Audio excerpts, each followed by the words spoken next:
Hi, I'm Shelley Maurer, And I'm Cher Emmerich. Welcome to Life Lessons from Pickleball, where we engage with pickleball players from around the world about life on and off the court. Thanks for joining us. Will and Lily Terry, we are so happy to have you join us today. Shelley is going to talk about the books that you have written and illustrated, Will, that we love, by the way. But to give our viewers and listeners a little bit of background, Will, you've been a freelance illustrator for 30 years, and you've illustrated at least 30 children's books to big publishers, including your own that you authored as well, which is very cool. And Lily, you are a preschool teacher, so these books for children is right down your alley too. And you both are pickleball aficionados, so we're really thrilled to have you here. I think it's really special. You know, I read that you guys play pickleball 6 days a week, 2 times a day, and you have a busy schedule, so we feel honored that you're taking the time to talk with us. We actually got you off the court.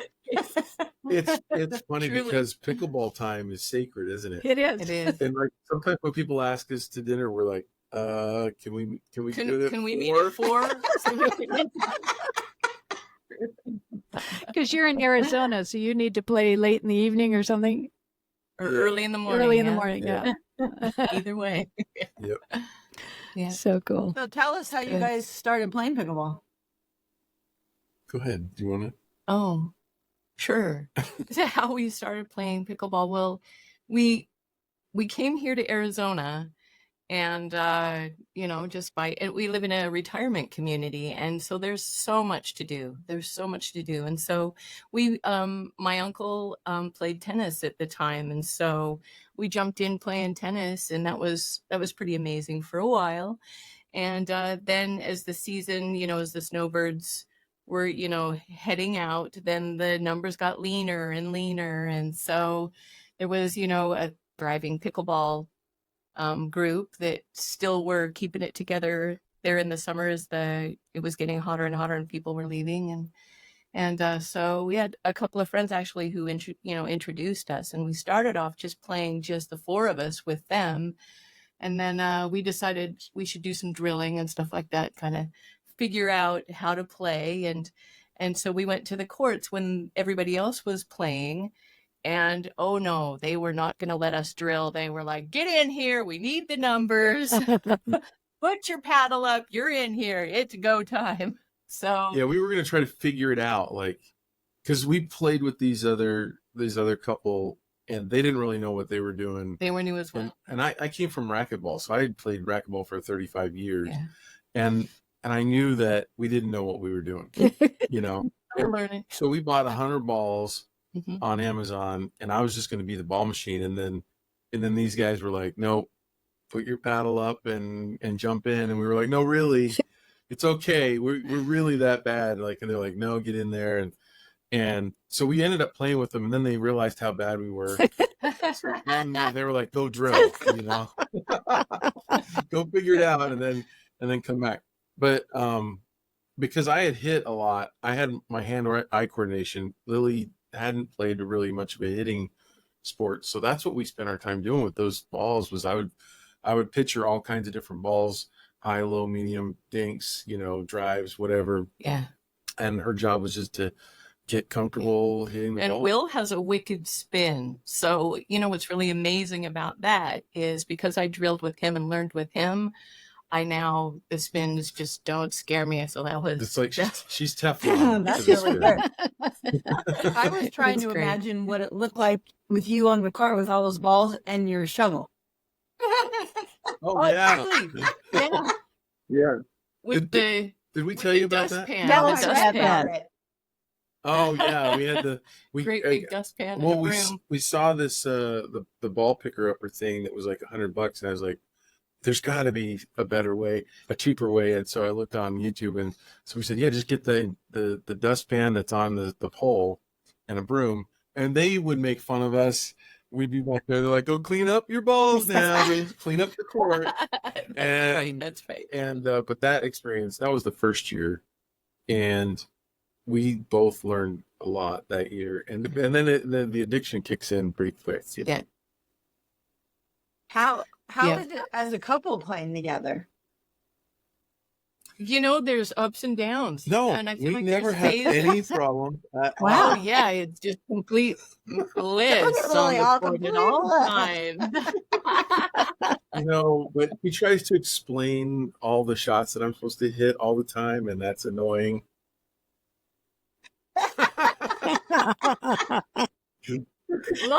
It's actually the other way around. So Lily said, just let me play for a while, and I don't need to be coached. Good for you. And and she actually needed. Well, in the beginning, I really appreciated the coaching. I really, really did. And, I mean, there's a lot to learn.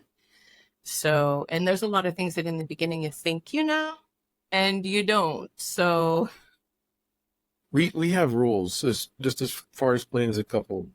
We have rules that we don't, that like you wouldn't, in open play you wouldn't coach someone Right. else. Yeah. So we don't really coach each other. We just kind of play like we're someone else. Well, that's good. it's true. We try. That's what we strive for, right? True. But we can roll our eyes and mutter under our breath. So. That's allowed. At least I never take your forehand, right? Oh yeah. Like you see in some videos, those annoying guys that are running all over the court, taking all the balls. Yeah. And then Yeah, I don't do that. Yeah. What was that, Lily? Oh yes. Okay, in the middle, but not all the way over Okay. on her side. That's true. That's true. Do you guys do tournaments? We have individually, but not together. mixed. Yeah. Yeah. And Yeah, that's we been a haven't good done that yet. experience. That's been a good Yeah. experience. We're still, we're 3 years in to pickleball, which it seems longer than that. But I've played 2 sanctioned tournaments, and we've both played a couple of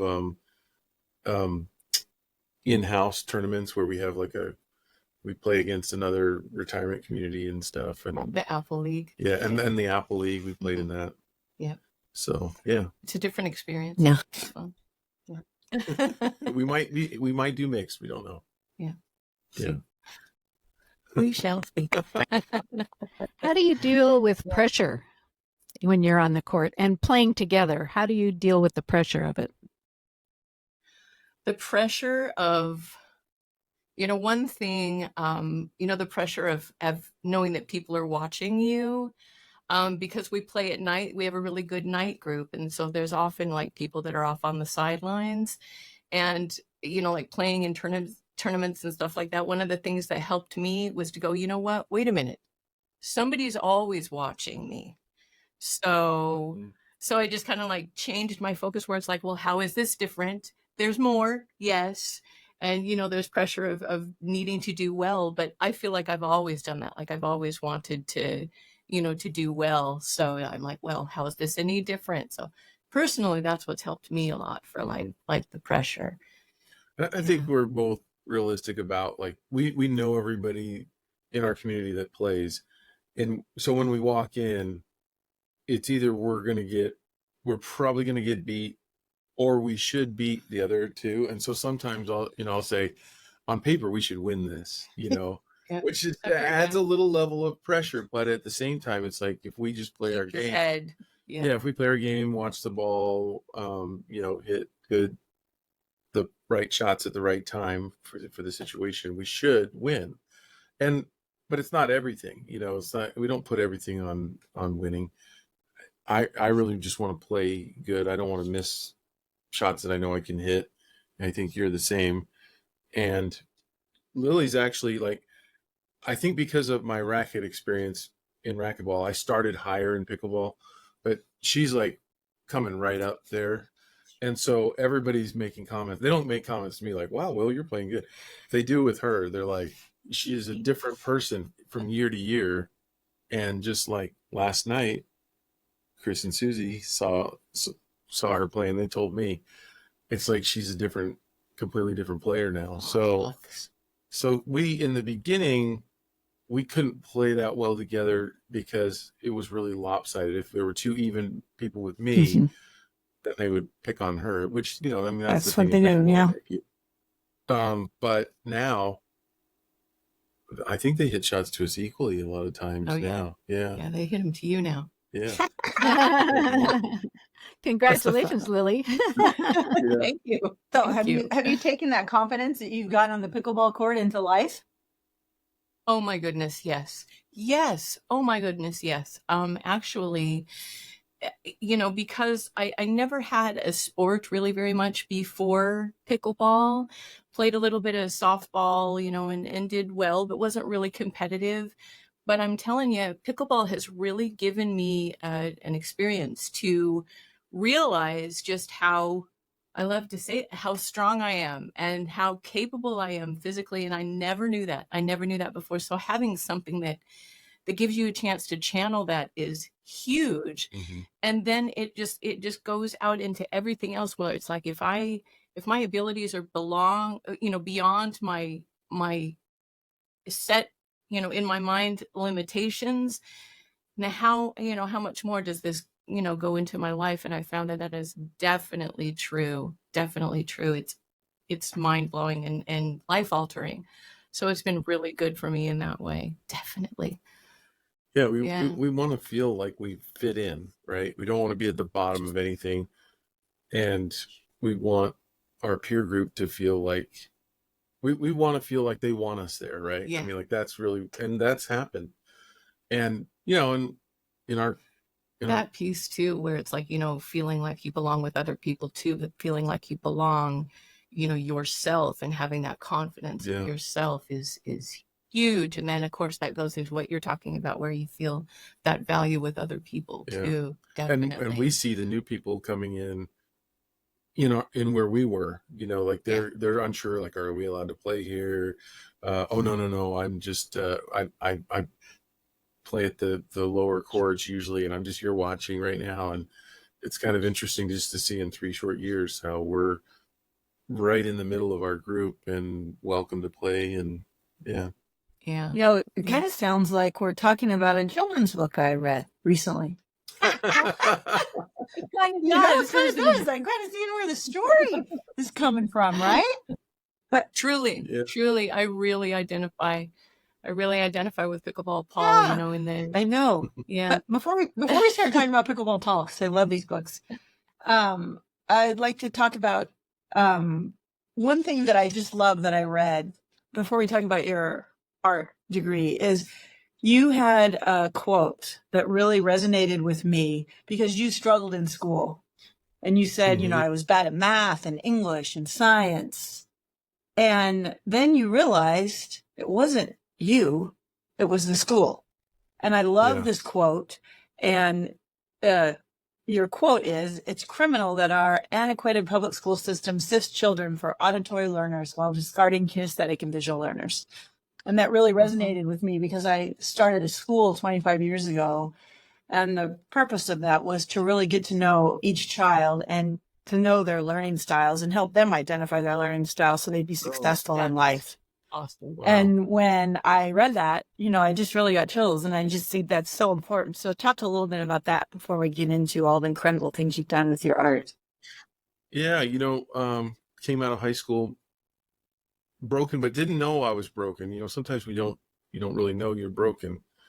And but I always felt like I didn't belong. And I mean, in a nutshell, I went to school to become an artist, and I did great in a college setting in art, and got really good grades, and that helped me get through that college experience. And in becoming an illustrator, I mean, I thought that I was destined for, and I don't want to say this the wrong way, but blue collar jobs. But I didn't want to do blue collar jobs. There's nothing wrong with You that didn't want to word. do what, Will? I didn't want to do a blue collar job. I Blue didn't want collar. to do, Mhm. yeah, I didn't want to do, I had done drywall and I had done framing, and there's nothing wrong with that. I saw people that were in the trades that enjoyed it. I didn't. Mhm. But that's what I thought. That was the only thing I was going to be able to do. And when I started my freelance illustration career and started getting work, I realized like, oh, I'm valuable, but not in all the ways that school rewards value. I mean, like they have art class in school, in high school, If you're lucky. but your parents don't, when you come home from school, they don't go, well, what's going on with that art grade? It's English, math, science, and history. And, and so I realized like, oh, these companies that are hiring me are seeing value in me. And that kind of validation you can't buy. And it made me really think. And then I found certain people who were talking about this very thing, about different learning styles, like Sir Ken Robinson. I don't know if you've ever heard him give a talk before, but he's a guy from the United Kingdom who really kind of thrust this about 25 years ago onto the public consciousness of the fact that there are different learning styles. I mean, we've known that for a while before that, but he really popularized that idea. And I'm like, yeah, I've had parents that were both highly college educated, dad who almost finished his PhD, but didn't, and mom with a master's degree. And they were looking at me like, what, like, what's wrong with you? And they were also at the same time really good about helping me, but wondering like, because my sisters were doing good in their classes and I just wasn't. But I remembered thinking like, I'm the guy who helps you guys figure out where we're going sometimes I've been there, and I'm like, no, we turn here, and that no one else could remember where a place was, and I'm like, it's just right over there. We've been there before, So I had this like spatial visual vocabulary that they weren't speaking, but that wasn't rewarded by the system. And then I realized, oh, okay, it's not me. It's that they try to stick a round peg in a square hole. And so, yeah. So, but then, and that led to my career, and I teach. I taught at the same college that I went to, taught at another college, and then started an online school for illustrators. And so that's a big part of what I do, is this school, but I also illustrate children's books. And that's what the boxes are. We have this horrible backdrop right here because I got my Pickleball Paul books back there. Well, and I've got my Pickleball Paul books right here. Two of them. Yeah, I got that one. Yeah, I'm waiting for the lobbing one to come out. There you go. The lobby. I love that. You guys want to hear the genesis of where the books came from? Yes, that's what I was going to say next. I assume that's why we were so excited to have you guys on the podcast, because when I saw these books and then I ordered them, and I have twin 4.5-year-old grandsons, and when I read them, Pickleball Paul, they were riveted. When they're talking, how do you say his friend's name? Georgia. Okay, with the spelling, I wasn't sure. But Yeah. I mean, when he first went down to play pickleball and the kids were mean to him, they were just riveted. Their eyes were big and they just couldn't believe it, And We all identify with right. that. And they were so into the story. They just loved it. So it's great. So yeah, please tell us about that. Yeah. Can I throw it? Yeah. Yes. Just a really quick thing with the names. What Will did, and he got the idea from Paul, who will come out in the Genesis story, but it's names of the up and coming pickleball stars of, so it's, Yeah. So Georgia, I cannot remember her last name to save my life right now, but she's actually a pickleball player. Okay. Yeah. Oh, yeah, the youth that were up and coming. okay. We put their names in there. Cool. But yeah. Cool Just tell little her piece. tell her about the hot tub time machine story. The hot tub time machine. Okay, I'm That's gonna be intrigued. good. Yeah. Right. So we're we, like I said, we live in a retirement community, and one of the amazing amenities that we have are, awesome hot tubs. And so we were down there in the hot tub, and Paul Olson was there. He's a Selkirk representative, and we got to talking about, comparing, what do you do and what do you do? And I'm an author illustrator, and I'm a Selkirk guy, and we knew that because we knew him from pickleball. But when he learned what Will does, he said, what we really need is a children's book about pickleball to introduce the younger people to pickleball, because this is the new great, we know it, but other people need to know it too. Yeah. Yeah, So to really attract the younger players to Yeah.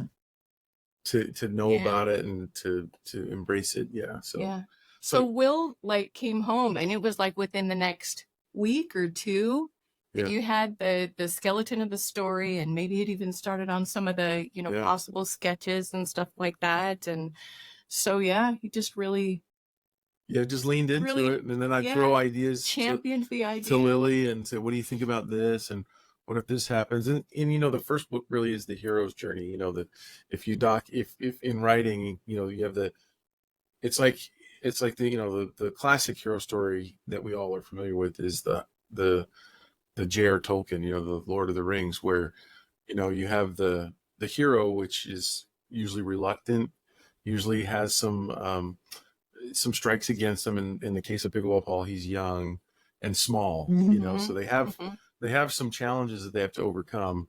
And then when tested, instead of running away, they rise to the occasion, they win, right? They conquer, they do whatever.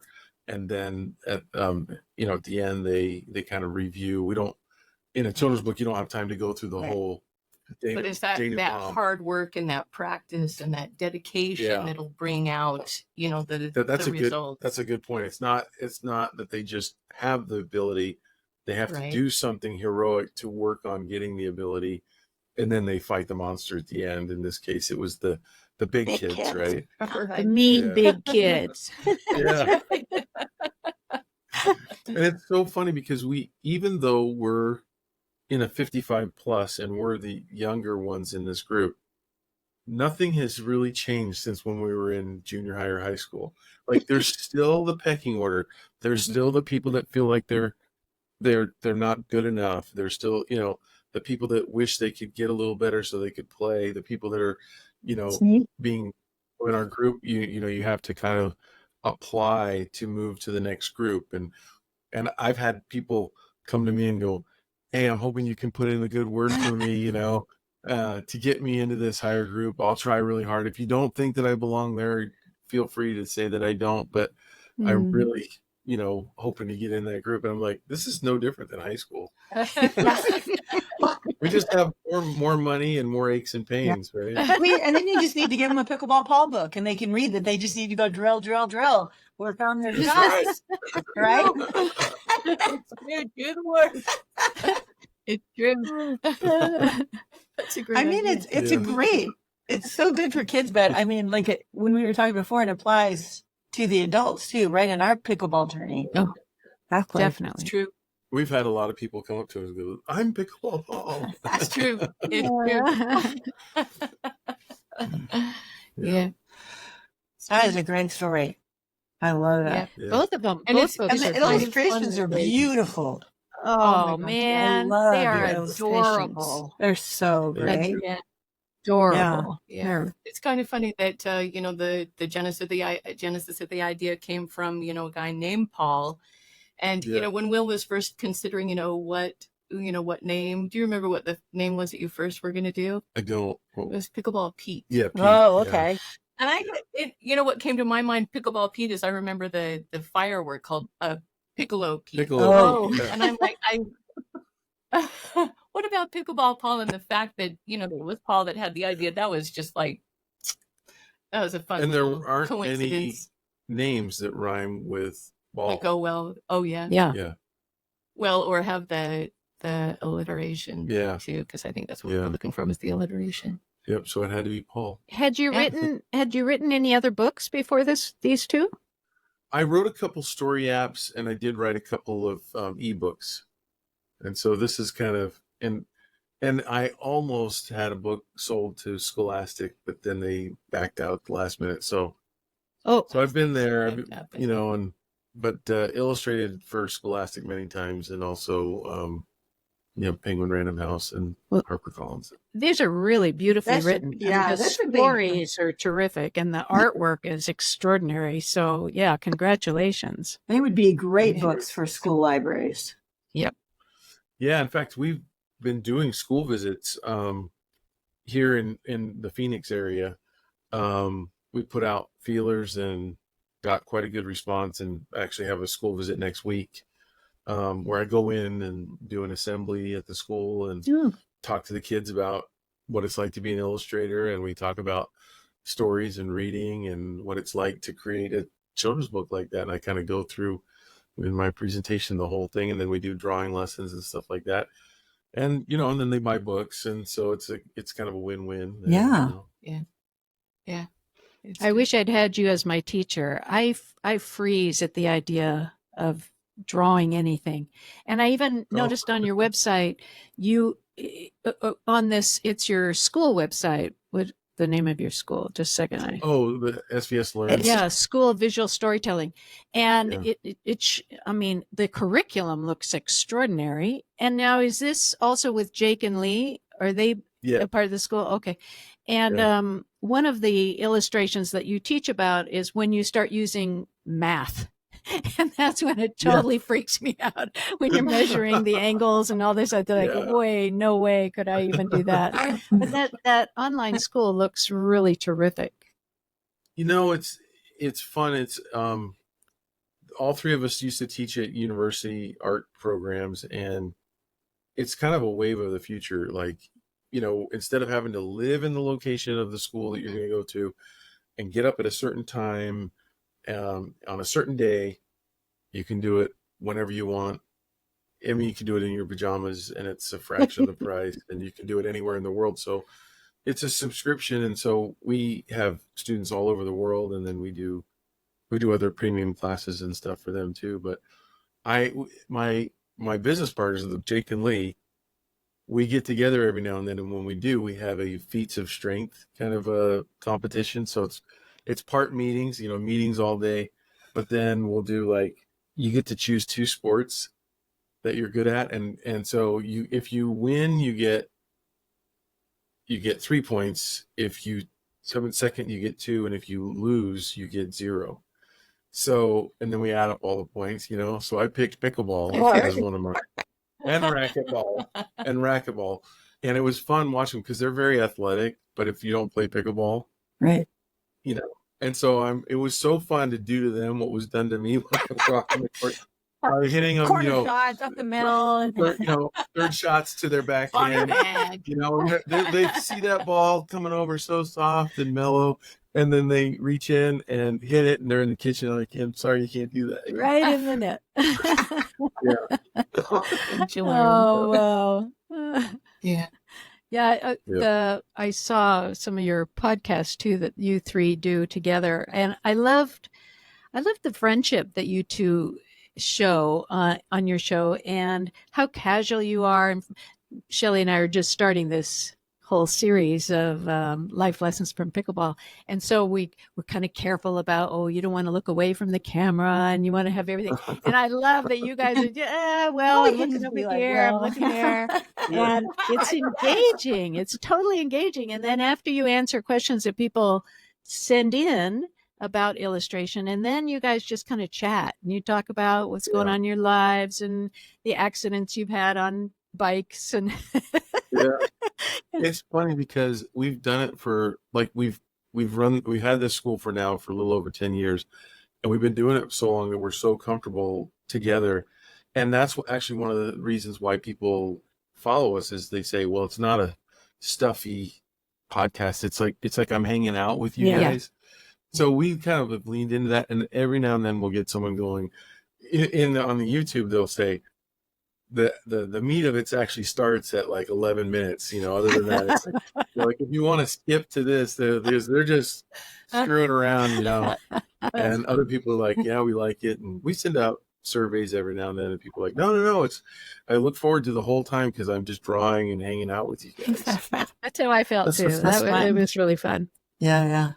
Really fun. So, but before we wrap it up, I just have to hear 44 prepositions in 20 seconds. I made that claim. I have to. You made the claim. I just really have to hear it. So this was the genesis of this was my dad said he really wanted to test to see if I could memorize something, because again, they thought there was something like this visual guy. That's wrong. Yeah, so he's like, you just memorize, we were supposed to memorize the prepositions for I a remember test. that. Yeah.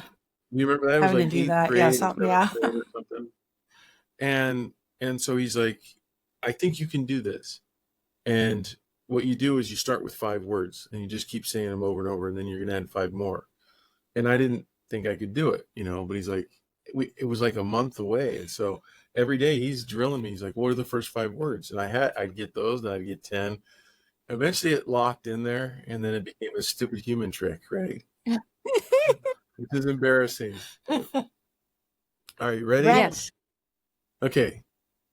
A word about, above, across, after, against, along, among, around, at, before, behind, below, beneath, beside, between, beyond, by, during, except for, from, and into, like, above, on, over, past, since, through, throughout, to, towards, under, underneath, until, up, upon, with, within, without. It's like, it is.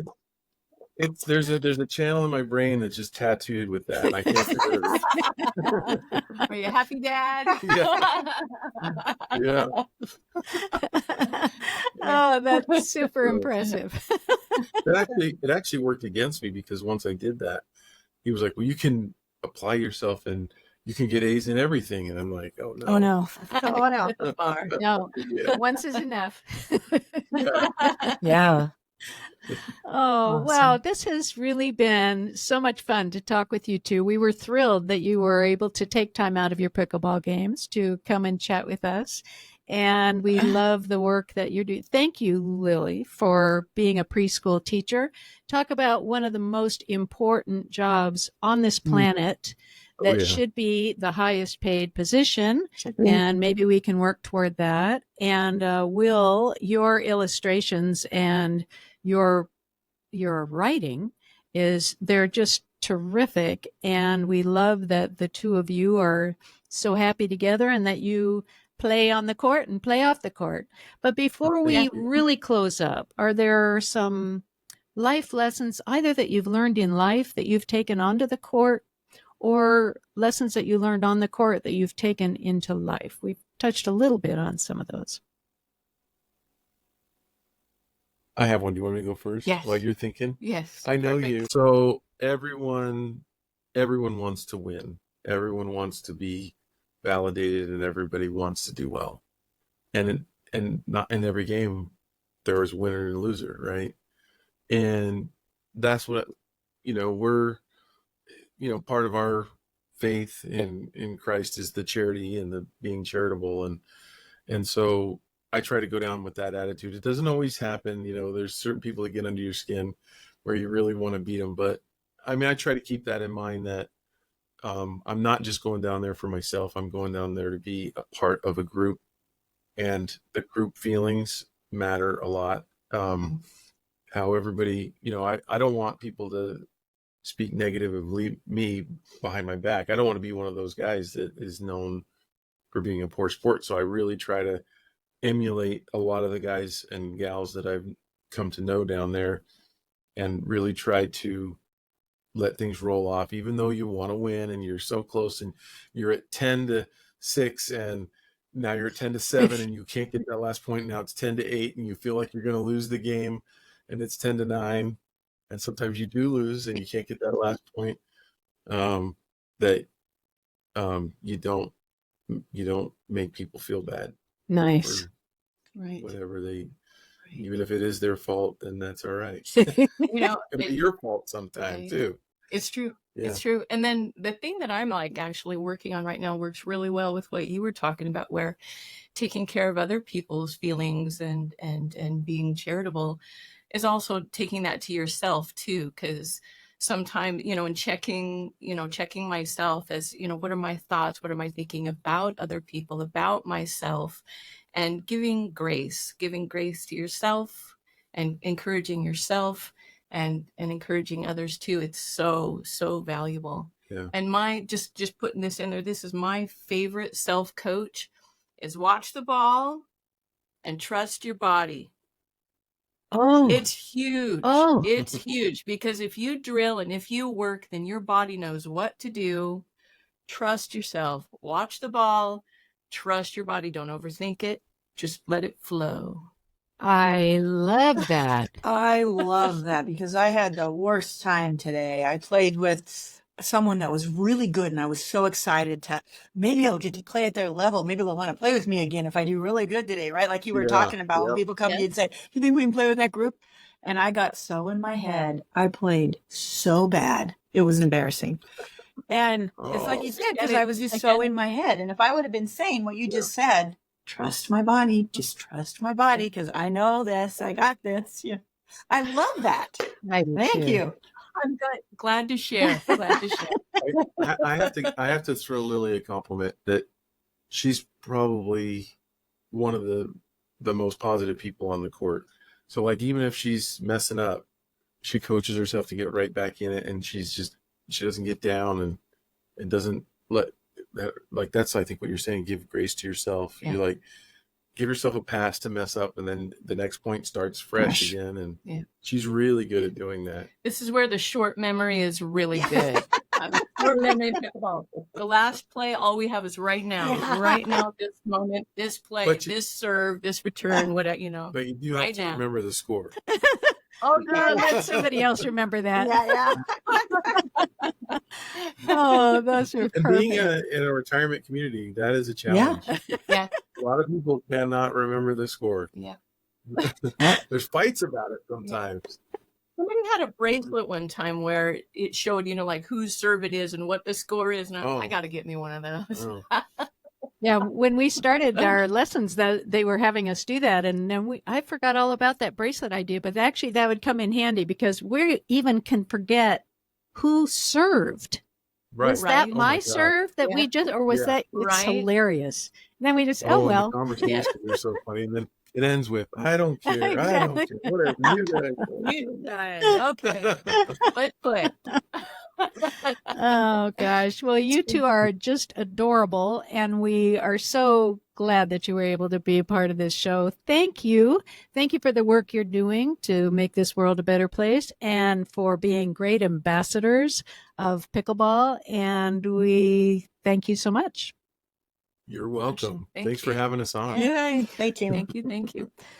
Bye.